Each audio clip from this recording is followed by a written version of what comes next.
Guys, আজকে একটা ছোট্ট মিনি ব্লগ নিয়ে চলে এলাম। আমি গিয়েছিলাম বেষ্টির বাড়িতে, ওদের ওখানে অষ্টম প্রহরের জন্য আমাকে নিমন্ত্রণ করেছিল। তো সেখানের অষ্টম প্রহরের কি ভোগ প্রসাদ খাওয়ালো আমি সেটাই তোমাদের সাথে শেয়ার করব। প্রথমে দিয়েছিল ঠাকুরের ভোগ প্রসাদ, তারপরে নুন দিল, তারপর আলু ভাজা দিল,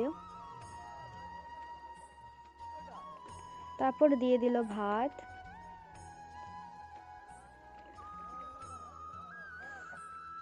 তারপরে দিয়ে দিল ডাল,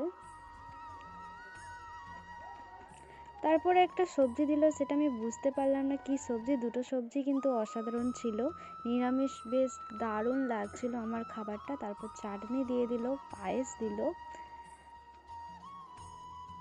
তারপর দিল লাল রঙের বোঁদে মিষ্টি, তারপর পাঁপড়। আমার ভোগটা খেয়ে খুব সুন্দর অমৃত লাগছিল গাইস। বেষ্টির কাছে গিয়ে খুব মজা করলাম গাইস। পরবর্তী মিনি ব্লগে আবার দেখা হবে তোমাদের সাথে।